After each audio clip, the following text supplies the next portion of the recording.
The night you left, he began quietly, trying to keep his voice level and calm, not wanting to come across as accusatory or angry. After my accident, Braun, I swear I saw you in the crowd and, even though I knew that I was the one who had driven you out of the house in the first place, in my mind, abandoning me there was completely unforgivable. I know that my reaction to your pregnancy was cruel and unwarranted, but despite that, you were my wife, the person I depended on the most, the woman who claimed to love me, and you left me there. It made no sense to me, and it hurt so damned much. It also gave me an excuse to hate you because feeling anything other than that was just too. He broke off awkwardly, aware of her frown and her confusion. Bryce, I wasn't, she began, but he held up a hand. Please. Let me speak. He shut his eyes painfully. I remember it so vividly. I looked up and saw you standing there on the fringe of the gathering crowd. You looked cold, remote, and so beautiful. You were wearing the dress that I loved. Remember? The little black one with the floaty skirt.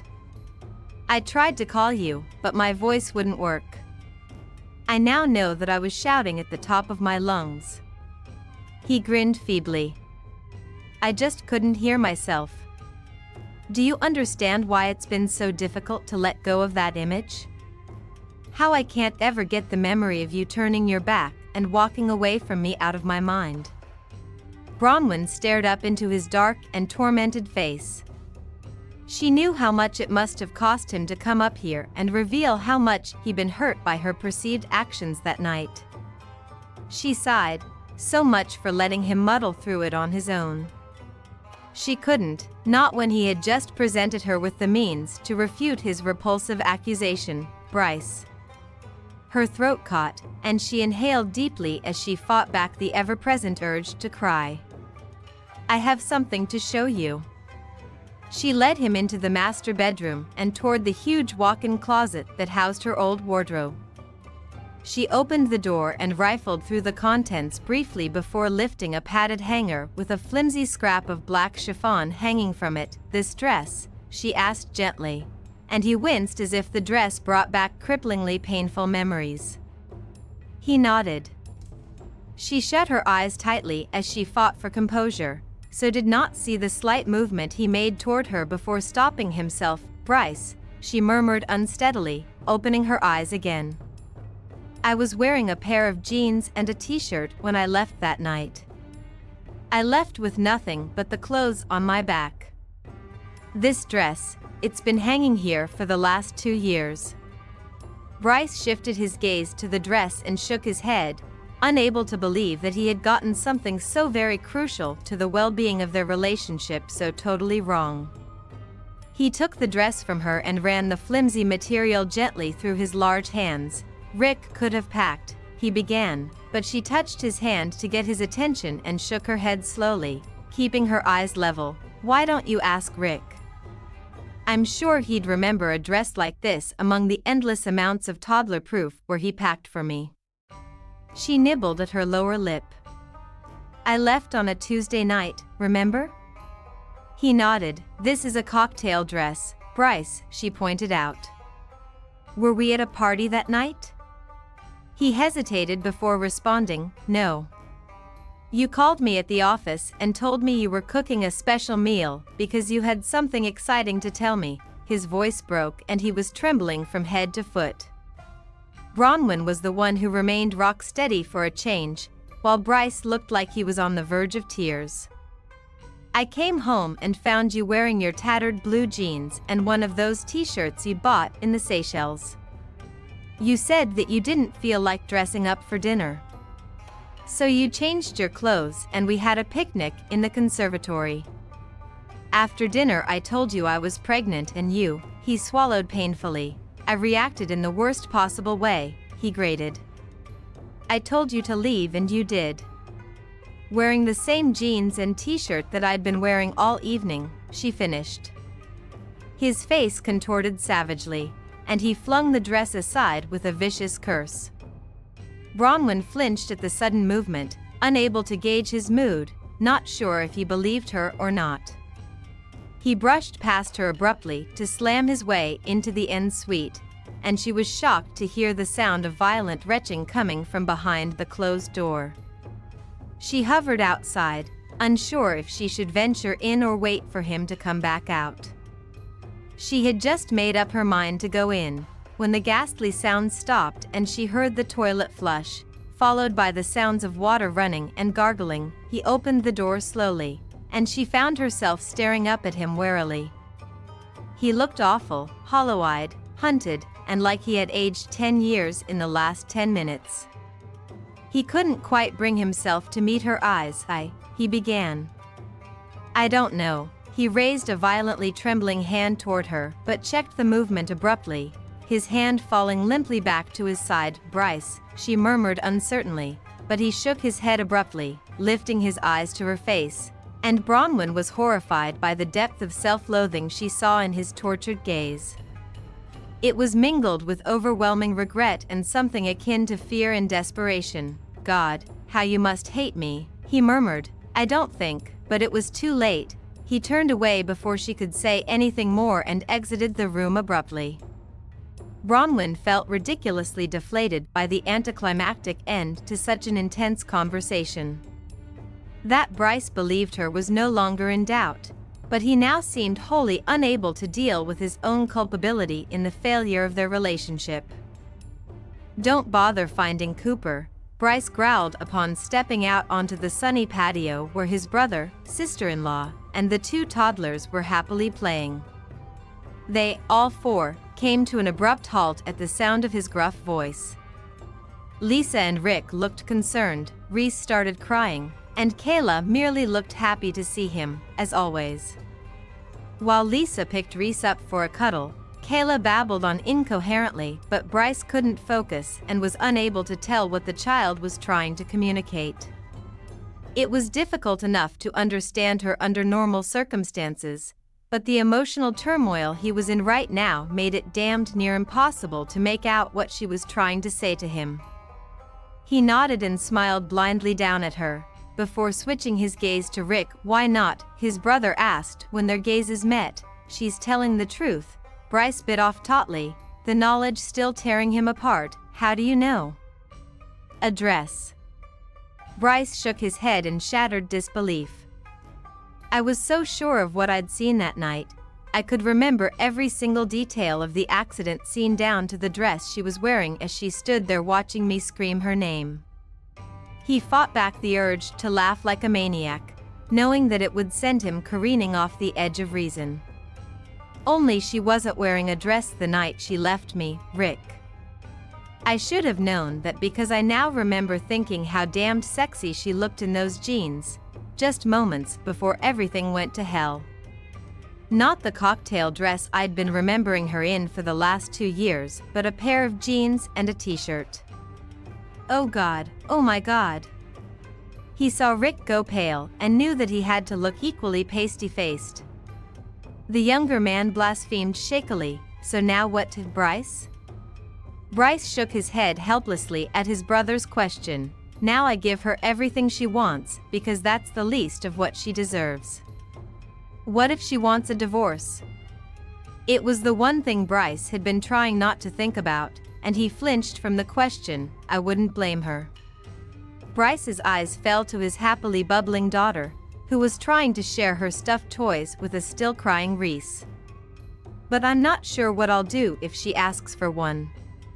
Bronwyn came down about an hour later to find Rick and Lisa in the conservatory with Kayla and Reese. The children were playing together contentedly. There was no sign of Bryce. Rick hopped to his feet agitatedly when he saw her enter the room and immediately apologized. I was unforgivably rude and needlessly cruel, Bron, he muttered, shoving his hands into the back pockets of his jeans. I'm so sorry. I know I hurt you, but damn it, Bron, he's my brother and he was so damaged and so completely changed by something we all thought was your fault. It just felt like too large an obstacle to overcome. Technically it was my fault, she pointed out grimly. He came after me that night, and if not for that he would not have had his accident. No, it was his fault and he admits as much. If he hadn't been such an absolute bastard about your pregnancy, none of it would have happened. I'm so sorry, Bronwyn. Ricky.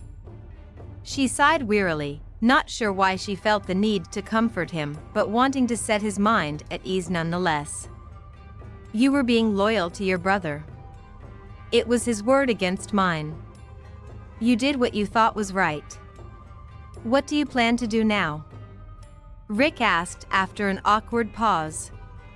He was unable to look her in the eye, and she knew how hard the truth must have hit him.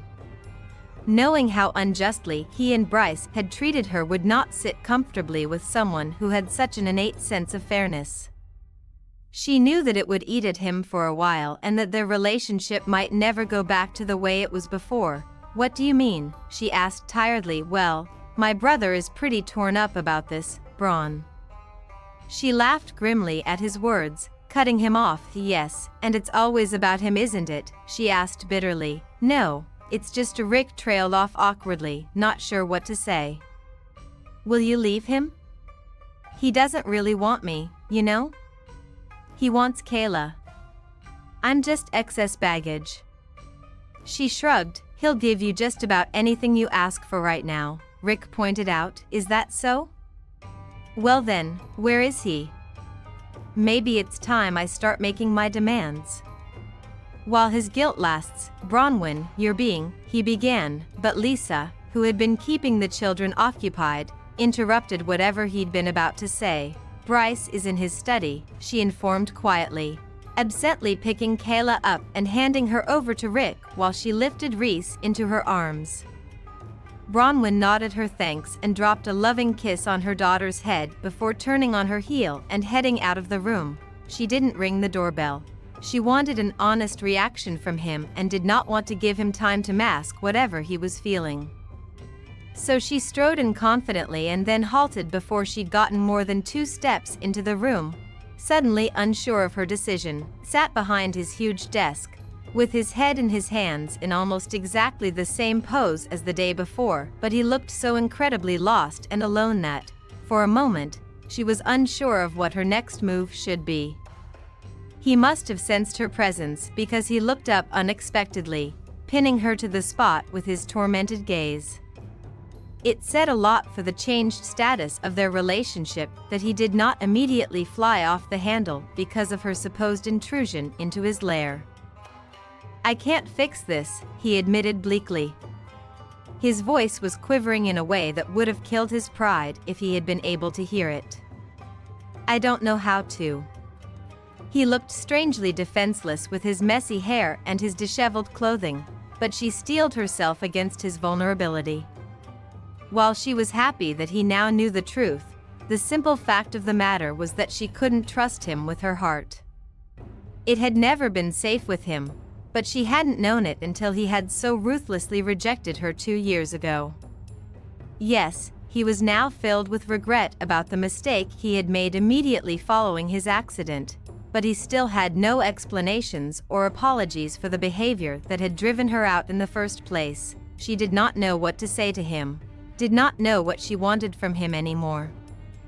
Just the day before she had idealistically and unrealistically imagined that if they tried to get along, their relationship would improve and they could build on that. Of course, they both had Kayla's best interests at heart and wanted to provide stability for her, but Bronwyn deserved better than a second-rate marriage, with them staying together only for the sake of their daughter. Right now Bronwyn also honestly believed that Kayla would be better off if their marriage was severed sooner rather than later. It was better than raising their baby in an atmosphere of mistrust. After all, this was the man who had thought nothing of kicking her out of their home after discovering that she was pregnant with his baby. The same man who had left her to fend for herself when she was at her weakest. He had also accused her of the most heinous of acts, and no amount of guilt now could make up for his many sins. Any relationship that they tried to salvage from this wreckage of a marriage would be based on a foundation of guilt and misguided obligation. I don't think it can be fixed anymore, Bryce, she said reluctantly. moving toward his desk and sitting down in the huge leather chair across from him. He flinched and averted his face briefly before turning his head to look at her once more. "So what do you want to do?" he asked tonelessly. "I don't know," she admitted helplessly. "I think we would all be better off if you and I, were no longer together. Let's face it, after 2 years of separation, the next logical step is a mere formality." "You want to leave," he said matter-of-factly. "Again." "I didn't exactly want to leave the last time, Bryce," she reminded him pointedly. She was small-minded enough to enjoy seeing the barb hit home. "I just don't think this situation can be redeemed.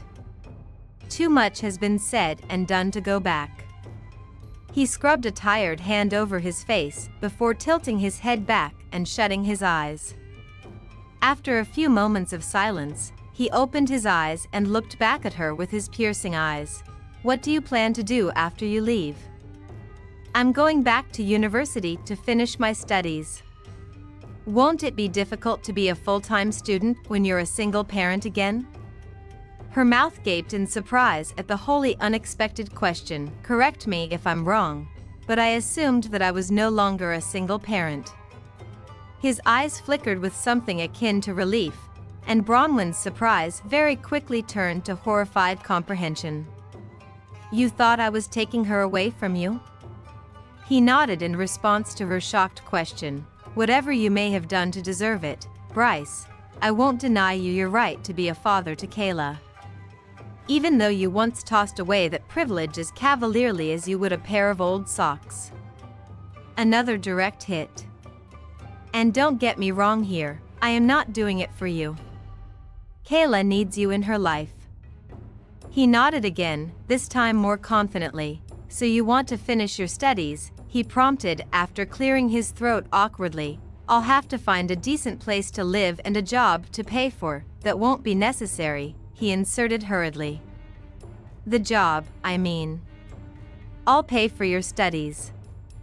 The only money I'll ever want from you will go toward the upbringing of your daughter, Bryce. I can take care of myself." This from the woman who was practically on her last legs when we found her. "You will not run yourself into the ground again. I can, and will, take care of you. I am not your property. You have no right to speak to me as if I were," she said, seething, and he swore in frustration. "Okay, can we compromise on this?" he asked meekly after what looked like a colossal effort to rein in his temper. "I have a suggestion." She waited silently for him to continue, her arms folded defiantly over her chest as she prepared for battle. "You and Kayla stay here." He lifted a silencing hand as she started to protest. "No, wait, just listen. You and Kayla stay here, and that way, she and I would be able to see each other all the time. You find that job to pay for your studies, and you'll have built-in babysitters for Kayla in both Celeste and me.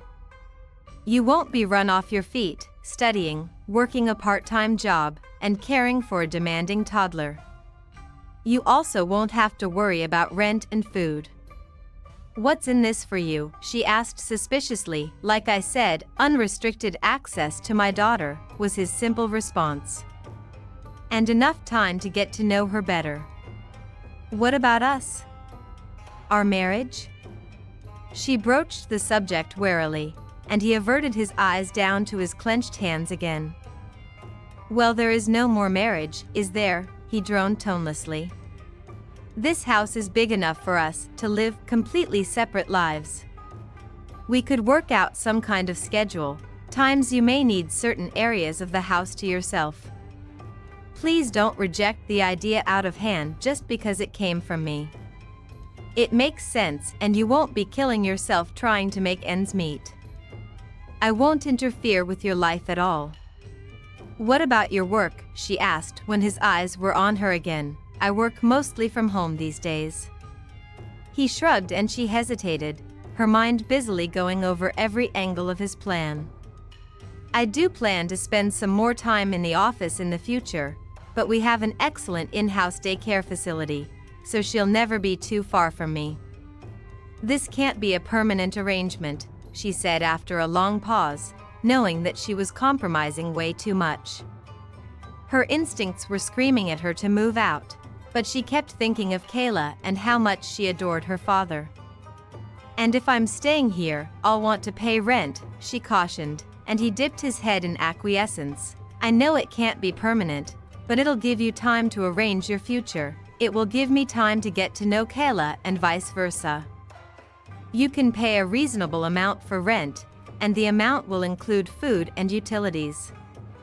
But if you're paying rent, you won't be able to pay for your tuition and books, so I'd like to give you a student loan, low interest, which you can pay off in your own time. He hurried on when it looked like she was about to protest. It's a better deal than you'd get from any bank, Bronwyn. No strings attached. Once you've finished your studies and are settled into your new career, you'll be better equipped to move out, and Kayla will be old enough to understand. Bryce, that will take years. She was aghast at the thought of living in limbo for so long. But still, it was an awfully tempting suggestion, and Bronwyn knew she'd be a fool to turn it down when she had so few other options.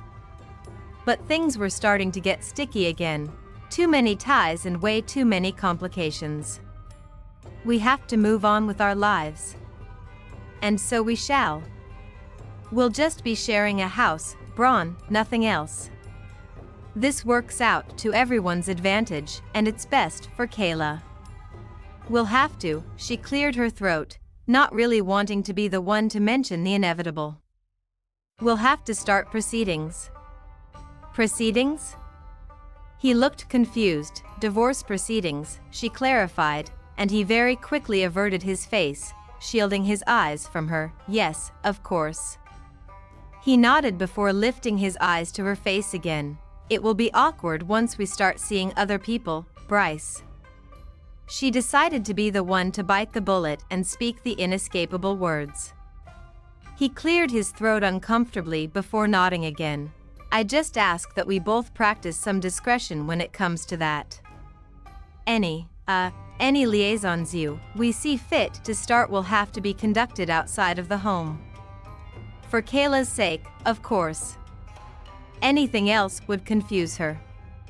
That sounds reasonable, she agreed, even while nervousness ate away at her stomach. She wasn't sure that she was doing the right thing. Sure, she was taking the easy way out, but apprehension kept niggling away at the back of her mind. She got up gracefully and looked down at him for a long moment. This marriage was probably never meant to be, Bryce. We were always too different. He averted his gaze, saying nothing in response, and Bronwyn sighed before turning away and heading toward the door. We were good together once. The words sounded torn from him, and she turned around to face him again, for a very brief time, so long ago that it seems like a dream now, she reflected, her eyes misty. She dipped her chin at him before leaving. Bryce watched her go before slumping back into his chair and kneading his temples with his fists. God, how the hell had this happened? How could he have gotten everything so wrong? He thought back to that terrible night and fought the painful memories, but they were relentlessly flooding back.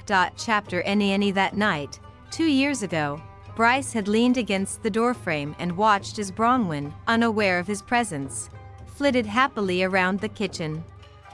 She had her back to the door and her sweet little behind, deliciously molded by the faded fabric of her jeans, had wriggled energetically to the beat of the lively salsa tune coming from the iPod speakers on the kitchen counter. She clearly thought she was alone in the house. It was something she did quite often, dismissed the servants to surprise him with a meal that she had lovingly prepared. He would be lying if he didn't admit to loving these moments of intimate domesticity. Eventually, he found the temptation of that cute little but too much to resist. He crept up behind her to grab her hips and draw her back against him. She squealed in delight before turning in his grasp and throwing her arms around his neck. His own arms crept around her slender waist and they danced together sexily for a while. He started nuzzling her neck before she laughed and pulled herself out of his embrace. "Silly man, stop distracting me," she chided, bracing her hands on his chest. "Dinner will be spoiled if I allow you to lead me into temptation." "I can give dinner a miss," he growled as he reached for her again, but she giggled happily and danced out of his reach. "But I can't," she laughed. "I'm starving." "Why don't you go and shower off the day's grit and grime while I finish up in here?" "God, you make it sound like I work on a construction site." He smiled down at her, indicating his disheveled gray suit. I'd like that," she murmured as she eyed his tall, broad form critically. "It'd certainly help with all the flab." "Flab?" He pretended to be outraged, but was completely confident that he sported no flab or excess weight of any kind. She laughed again and wrapped her arms around his waist before stretching up to drop a sweet kiss on his mouth. "I love you," she told him, and he smiled back. He loved it when she said those words to him, and he felt such overwhelming tenderness in return that it nearly brought him to his knees. He brushed her silky brown hair from her forehead and planted a kiss on her soft skin. "My Bronwyn," he whispered against her forehead, tugging at the ponytail she had secured in the nape of her neck and dragging her head back for a proper kiss. When it ended, he was aching with desire, and she looked a little dazed. "Get dinner done, woman, before I head straight for dessert," he growled as his eyes dipped to the small breasts straining at her light blue t-shirt so that she could not mistake his meaning. She wasn't wearing a bra, she hardly ever did when she was at home. Her breasts didn't need the support, and he could see her nipples tenting the soft fabric. The sight made him hotter than hell, and he had to force himself to move away from her.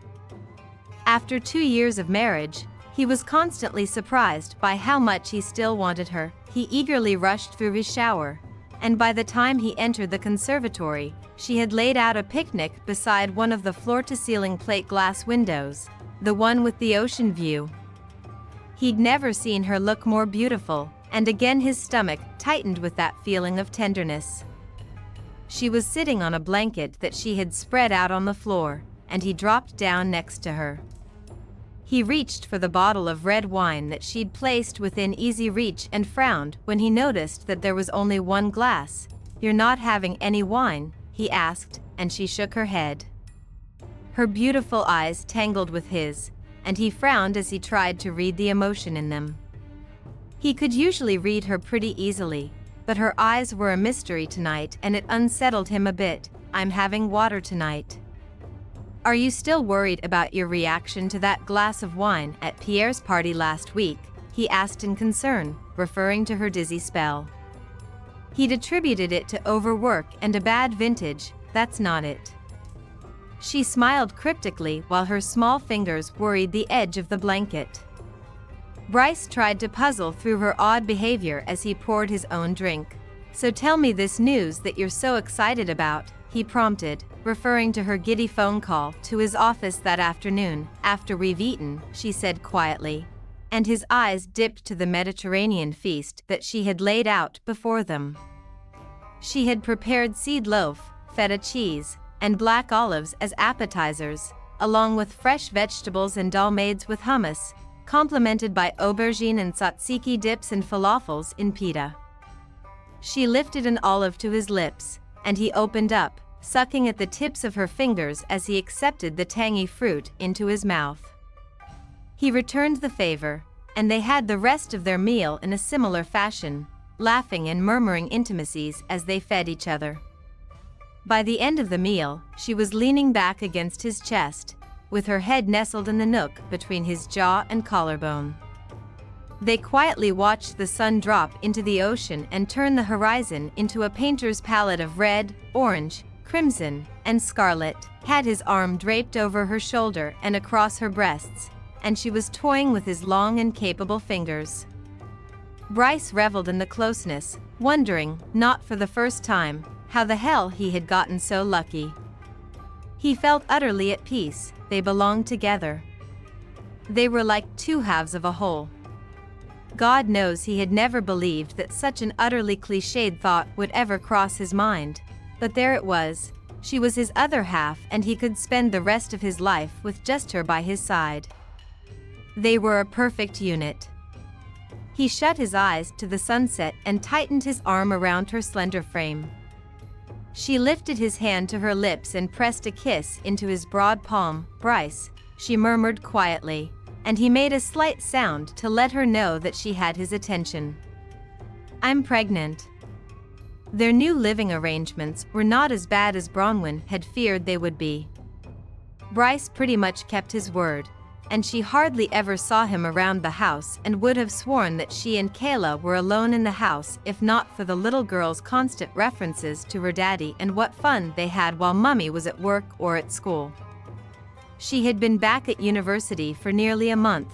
Luckily, her late enrollment for the first semester in March had been easily accepted, and she had been allowed to resume her studies with very little fuss. It was about 6 weeks since she and Bryce had made their deal, and Bronwyn was starting to relax and enjoy the freedom of movement that she now had. She worked part-time in a bookshop. It was a job that Lisa, a bookshop proprietor herself, had told her about. Most of Bronwyn's lectures were over by 1 in the afternoon, so she worked from about 2 to 6 every day, leaving her with enough time to enjoy her evenings with Kayla. It was so quiet in the esoteric bookshop that she often had time to study. She also had weekends off because the shop's owner was older and didn't like having the business open on weekends. The pay was good, the work was easy, and the hours were ideal. She could have kissed Lisa when the other woman told her about it. Bronwyn also loved the challenge of studying again. She hadn't even known how much she missed it until she had gone back. Exercising and expanding her brain after such an extended period of nothing but mummy duty felt wonderful. She was making new friends at school, and she spent a lot of time with Lisa and Alice as well as with Lisa's cousin, Teresa. The latter was a year older than Bronwyn's 28 and had a 6-month-old baby girl.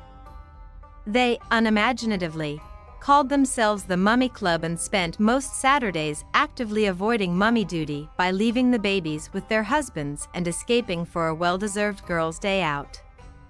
They were all busy women. Lisa had her shop, Alice was a chef, and both Teresa and Bronwyn had just started studying again. Teresa only part-time because of the new baby. Bronwyn was actually starting to enjoy her life again, despite the unusual situation at home. Soon she started noticing that one of her professors, a man in his mid-30s, appeared to be taking more than the usual interest in her. She didn't quite know how to react to that fact.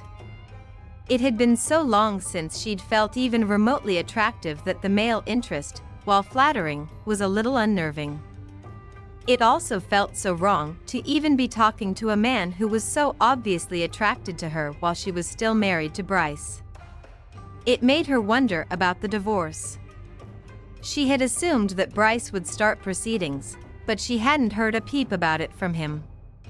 She wasn't sure if he was expecting her to do it or if he was content to let things stay as they were for the moment. The uncertainty was driving her mad, so she took it upon herself to speak to some of the law students about her options. Being young and overly ambitious, most of them advised her to take him for everything she could get, but one young man had thoughtfully given her his father's number after informing her that his parent was a divorce lawyer. He also cautioned her to tread carefully when there were custody matters to consider. She hadn't used the number yet and wasn't sure if she should or even if she could. The thought of finally ending her marriage, even if it could only be described as such in the loosest possible terms, was not a pleasant one. Not when she still cared for her husband, more than he probably deserved. The ambiguity of her feelings reached even greater heights when her professor, Raymond Mayfair, acted on his interest in her and asked her out. Bronwyn battled with the decision for a while before accepting his invitation. She made sure to warn him that nothing would ever happen between them while she was married. He graciously accepted her terms and told her that he just wanted to spend time with her. That night she deliberately sought Bryce out for the first time in more than 2 months and found him hiding out in the den and watching television with the sound turned down. For some reason, the den, with all its audio-visual equipment, was the last place she'd expected to find him. An ignorant assumption, she acknowledged, since his deafness didn't prevent him from watching television or enjoying music with heavier beats. He sat in an easy chair and the only parts of him that were visible to her were the back of his head and his right hand, which was hanging over the arm of the chair with a glass of amber-colored liquid dangling from his fingers. At first, she was so preoccupied by the fact that she had found him after half an hour of searching that what he was watching did not register with her. Then she glanced up and found herself riveted by her own smiling face on the huge flat-screen television. The camera angle changed to include Bryce in the shot. He was leaning toward her, his mouth to her ear as he whispered something intimate enough to make her blush. It was their wedding DVD with the sound turned down. She was dressed in a beautiful white concoction that had cost the earth but that Bryce had paid for, and he looked gorgeous in a stylish black tuxedo. They both looked so young and happy and were wrapped up in each other to the exclusion of everyone else. She watched as he fast-forwarded through Rick's best man speech and resumed playing. When the focus was back on them, she took a step backward, feeling like she was intruding on yet another moment that she knew he would not want her to witness. Her back hit the door and her fingers fumbled with the handle, but her eyes remained glued to the screen. He hit the pause button, and she panicked, thinking that he was about to get up, but he merely leaned forward, his attention still focused on the screen. She shifted her stricken gaze to the larger-than-life frozen image of her beaming face. She looked radiant and so hopelessly in love. The room was absolutely silent, and she was achingly aware of how loud the pounding of her heart sounded to her own ears and of how ragged her breathing had become. After a seemingly interminable amount of time had passed, she succeeded in getting a decent grip on the door handle and managed to slip out without him ever knowing that she had been there. But the haunting image of Bryce in that silent room watching that video stayed with her all evening. She didn't understand why he had dug up that old thing. It served only to emphasize how catastrophically they had failed as a couple. She still needed to talk with him. She couldn't go out with Raymond without telling Bryce about it first. It was the decent thing to do. So she waited another couple of hours until she heard him prowling around in the kitchen. She ventured boldly into the spacious room and stepped immediately into his line of vision, not wanting to startle him. He was just turning away from the huge double-door refrigerator with some sandwich ingredients stacked precariously in his arms and stilled abruptly at the sight of her. The abrupt cessation of movement unsettled the food and dislodged a tomato, which rolled from the top of the armload and landed on the floor between them with a soft plop. Bronwyn winced and they both stared down at the mess the unfortunate tomato had made on the tiled floor. They looked up at the same time and their gazes met uncertainly.